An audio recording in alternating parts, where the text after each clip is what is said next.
Hi friend, আবার নিয়ে চলে এসেছি একটা দারুণ রেসিপি, পনির পাসম। চলো, আজকের আয়োজনে আমি নিয়ে নিয়েছি টোস্ট বিস্কুট। এটাকে আমি মিক্সিতে গুঁড়ো করে নেব। এখানে নিয়ে নিয়েছি আমি 500 পনির। এখানে নিয়ে নিয়েছি পুদিনা পাতা আর ধনে পাতা। এটাও মিক্সিতে পেস্ট করে একটা চাটনি তৈরি করে নেব। পনিরগুলো আমি এরভাবে চৌকো চৌকো করে কেটে নিয়েছি, না পাতলা না মোটা। এখানে আমি পুদিনা আর ধনে পাতাটা পেস্ট করে নিয়েছি। এখানে আমি বিস্কুটের গুঁড়োটা পেস্ট করে নিয়েছি। পুদিনা পাতায় দেব, ধনে পাতায় দেবো একটু নুন, বিস্কুটের গুঁড়োতে দেবো একটু নুন, বিস্কুটের গুঁড়োতে দেবো একটু গোলমরিচের গুঁড়ো। সব কিছু একটু মিশিয়ে রাখবো। ধনে পাতা পুদিনা পাতায় একটু দেব লেবুর রস,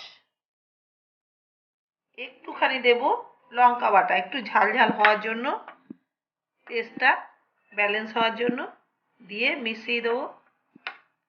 খুব সুন্দর করে মেশাবো। চলে এসেছি পনির গাছে। পনির মধ্যে দিয়ে দেবো একটু নুন,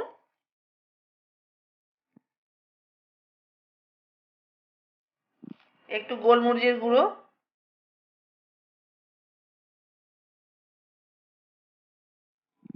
দিয়ে দেবো একটু লঙ্কার গুঁড়ো, খুব হালকা করে।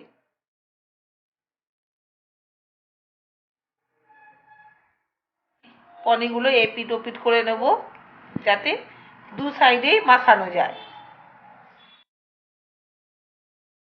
এগুলো মাখানো হয়ে গেছে, এটা সাইড করে রাখবো। এখানে আমি নিয়ে নেব 4 চামচ ময়দা, চামচ কর্নফ্লাওয়ার, দিয়ে দেবো স্বাদ মতো নুন, দেবো গোলমরিচের গুঁড়ো অল্প একটু। সব দিয়ে ভালো করে মেশাবো। ভালো করে মেশানোর পর আমি অল্প অল্প জল দিয়ে একটা ব্যাটার তৈরি করব। খুব ঘন করব না, আবার একদম পাতলাও করব না। ব্যাটারটা আমার তৈরি হয়ে গেছে, দেখুন এইরকম রেখেছি আমি, না পাতলা না ঘন। এবার চলে যাব পরের স্টেপ। পনির চামচে করে আমি দিয়ে দেবো পুদিনা আর ধনে পাতার চাটনিটা দিয়ে আর একটা পনির এভাবে চাপা দেব। এবার আমি আস্তে করে ব্যাটারে চুবাবো, চুবিয়ে এই যে বিস্কুটের গুঁড়োটা নিয়েছি এতে মাখাবো।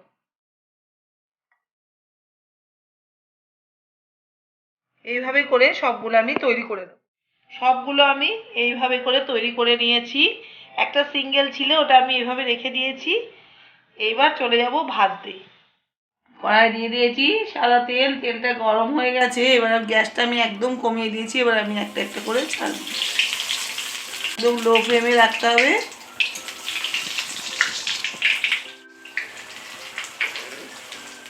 খুব ভালো করে ভেজে নিয়েছি লাল করে। এবার আমি এগুলোকে তুলে নেব। আমার পনির পাসম একদম রেডি। অনুষ্ঠান বাড়ির স্টাইলে, যে কোনো অনুষ্ঠান বাড়িতে, নিরামিষ তো সব অনুষ্ঠান বাড়িতে এটা করলে খুবই ভালো লাগে খেতে। আমার তো খুবই প্রিয়। ভেতরটা দেখুন কি সুন্দর হয়েছে,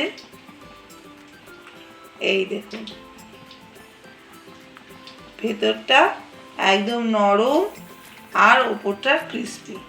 এইরকম ভালো ভালো রেসিপি পাওয়ার জন্য অবশ্যই আমাদের চ্যানেলটাকে সাবস্ক্রাইব করবেন এবং লাইক কমেন্ট শেয়ার করতে একদম ভুলবেন না। আপনাদের একটি লাইক আমাদের পরবর্তী ভিডিও বানাতে উৎসাহ দেবে। ভালো থাকুন, সুস্থ থাকুন, নমস্কার।